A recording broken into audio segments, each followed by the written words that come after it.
Hey everyone, Steve Ankerstar here, and the purpose of this video is to go over the contract update form that many of you have received, and we didn't really give you much context on this. So let me just talk to the process, and maybe this gets ahead of some of your questions that some of you may have. So first of all, we do update contracts annually. July is kind of the cycle. So if you're one of those folks, it's like, I just did a contract like a month ago. It's just like, yeah, unfortunately, we get everybody synced up on that kind of July 1st cycle is what we're hoping for everybody. And, it kind of drifts from there, but sometime in July, we'd like to have all of these redone. It's updated annually for your benefit, of course, to get us on the same page. And, I don't drive like quarterly meetings with folks just to, because there's nothing to talk about a lot of times, but I like to meet on that case-by-case basis. However, this allows just to make sure that, quick look at least once a year, right? To make sure we're on the same page. And I think 2022 is one of those years that you can have the feeling like, well, this one's different from the rest. Maybe your risk tolerance is changing. So it's a really good time to have this conversation. Obviously, as clients, I owe every single one of you a Zoom call or a phone conversation if you want to talk this through. But if we can kind of get to it through, get to the bottom of it through producing stuff like this and the new contract form, then we'll call that good and make sure that that your money is being managed in accordance with your risk tolerance. I often say there's three things I do for clients, and the first one is, I should say we, since there's a group of us now, but we make the most money we can for you within the risk tolerance parameters that you give us. Right. So that's like number one. And number two is try to make sure the client doesn't make a mistake with anything they do that costs themselves money, either in taxes or investing, anything like that. And then three is if the client's going to try to do something like that, then we just mitigate the downside, right? Minimize the damage, if you will, and then get back on a better path. So that's kind of what the big picture, what we're doing, and what helps us do that is these risk scores. So I'm going to share out a couple screens for you, not to really, kill you with this, but we've been managing using Riskalyze since we've been in business. So this is Mr. and Mrs. example here. You can see their risk score is 58. That is like a speed limit sign. So as we here at Ankerstar Wealth go to manage your portfolio, we make sure that we stay either, at least within under 58, or if we go slightly over, there needs to be a reason. But that's kind of your risk score. And then with that, we kind of bound that with a risk range. So with the 58 score, your range might be anywhere from 50 to 65. So I can kind of maneuver in there. But certainly you want to be able to know that your portfolio is being managed accordingly. And with that, there's different types of accounts within your portfolio, which is obviously that's a challenge, but that's our problem, not yours. Is you might in your joint account, and I'll show you an example, have less risk than in your IRAs. But this is what we're driving things to this risk number. But before this year, excuse me, we have never put it exactly in the contract. We put in things like moderate or moderately aggressive or conservative. But it's really tough when you're using words to know that, okay, what does that really mean? Right. So, I'm an engineer by degree. I love math. I like backing it up with these things. So not only does this allow us to make sure that we're designing your portfolio correctly, it allows us to be able to monitor that portfolio, monitor the drift, and then lets us know when we need to go in and make adjustments. Right. So that's kind of the first piece. That's why we're using Riskalyze. This also goes into Money Guide Pro for your financial plan if you have one of those. The form that, or here's the ultimate goal is, this is the contract. Again, this is an example form. Let me click over. There we go.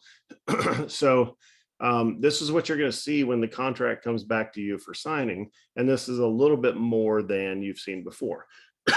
So it's you get down here, the client and Ankerstar Wealth agree that the overall portfolio risk score of 75 best fits your investment philosophy. So that's a lot of risk. You can think that's full market risk, right? It's around that 75 miles an hour, if you will.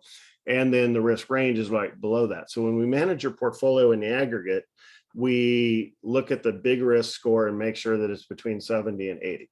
It doesn't need to be tied exactly to 75. And if we set it to 75 on a Friday, by next Tuesday, it could have drifted to 76, right? Or 74, either way, right? Depending on everything that's going on. But it takes everything into account as far as a weighted average of all your individual holdings. So if we adjust one, that can move things. So that's the overall risk tolerance. And then now Down here in this chart, you see, there's different types. You have an individual, so that's a taxable account, if you will. You have an IRA, a Roth IRA, and then I just threw a custodial Roth in there in case one of your kids is working and you open up a Roth for them, whether they fund it or you fund it, either way.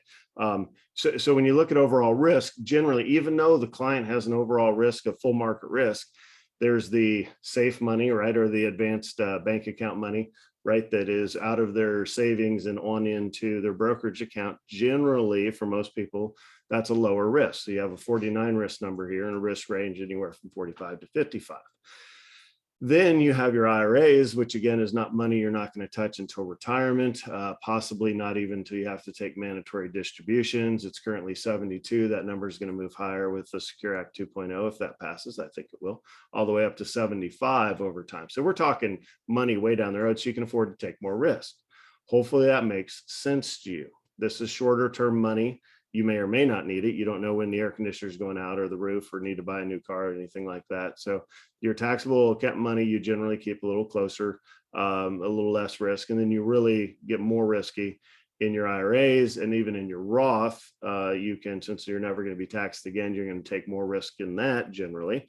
And then your custodial accounts, you're talking somebody that's either below 18 or 21, depending on the state. It's 21 here in Texas. There you can really take a lot of risk, right? And that doesn't mean you have the stomach for it, but if you mathematically, that's kind of how you would design it. If you're a moderate investor across the board, again, there's a word. So we take that word and we put in a 50 risk number, and then none of these accounts would be managed above 50, right? So we here in the office talk about it quite a bit. It really depends on which roller coaster you're getting on. And we haven't seen a lot of roller coasters in the market. We saw one in December 2018. We saw it again in COVID in March 2020, and now we're kind of in the middle of one now as well. And those are uncomfortable, and people don't like it. However, when the right strategy is in place, then you can be comfortable that everything is going right. And you may change your risk. You may change your risk over time. If you do, you simply say, "Hey, Steve, I want to talk." We set up a time, we talk, and then I'll pull up your contract and say, "Hey, do you want to take more risk now, or do you want to take less risk because you know you're not liking what you see?" That sort of thing. So that's what you're going to see when the contract comes back to you to sign. The last thing I want to show you here is the actual contract update form. I'll walk through that with you, excuse me, just kind of quick. So here you go, standard disclaimer up top. We always have to ask about income, age, desired retirement stuff. That is standard. Now, the two questions that are kind of new are these risk tolerance and investment objectives. So with this, I want to help. This is part educational too, right? Because when you see acceptable percentage loss in short term, less than a year, and then it says, okay, this is kind of measuring your pain tolerance, if you will. And then the second portion there is desired annual rate of return. Well, if all of you and I could figure out a way to do it, we would accept no risk to the downside, right? We'd just go, Steve, let's put a big fat zero here in the risk to the downside column, and let's put like 50+% in the annual return, right? Well, that mathematically doesn't work. So these are historic numbers. So really it's trying to help you gauge ahead of time which roller coaster you're getting on, if you will. As far as the downside, it's like, look, if you're highly aggressive or you're at the bottom, you're a buy and hold philosophy, which I love. Just buy and hold best of breed stocks, and then generally you hold them through short-term market fluctuations. If you're up for the full ride, then you mark down here, and that gets you the 10+ annually year-over-year market returns. Right? Oh yeah, but that's over time, and realize that you can be down 30% in the short term. So if you have a larger account and you're fully up for the ride, then that's what you should do. If you're not, and that's okay, everybody's different. That's why we talk about these things. If you're like, I really don't like seeing my account down more than 10%. If you have 250,000 to your name, that's 25,000. You're like, oh, that's about enough. Right? It's like, I've had my fun here, right? Or if you have that $250,000 account, you think, okay, well, dropping 20%, I would now, I can't have that beginning number be anything other than a 2, right? It can't go back below below 200 down to 199. Then you would say, okay, up to 20%. And what that does is it drives the risk range. So between this information of downside tolerance, if you will, and I read a study the other day that said that loss aversion is 2.5 times more affecting on your psyche than gains, right? So what do all those words mean? You feel the move down 2.5 times, 2.5x the feel of the move up. So we all like to slap high fives when we're making money, which we largely have for almost a decade. But this year is that now we're dealing with loss and loss aversion or loss mitigation, that you're feeling it 2.5 times that's how you're weighting it as a person. Now, everybody's different, but just in general. So that's why you kind of have the feelings you're having. So I wanted to kind of throw that out there. But this is where you measure that. It's just like, okay, where am I realistically on this? And then you match it to down here. Now, if you have conservative up here and loss and then highly aggressive down there, that's a disconnect. So we have to talk. These things kind of travel together and they need some overlap. So when you answer these, look for a place that overlaps. Otherwise, we're going to come back to you and go, hey, let's talk about this, and we'll figure out which way to go with it. But ultimately, it's these two questions and some of these others that give us a look into your psyche as to what your real risk tolerance is.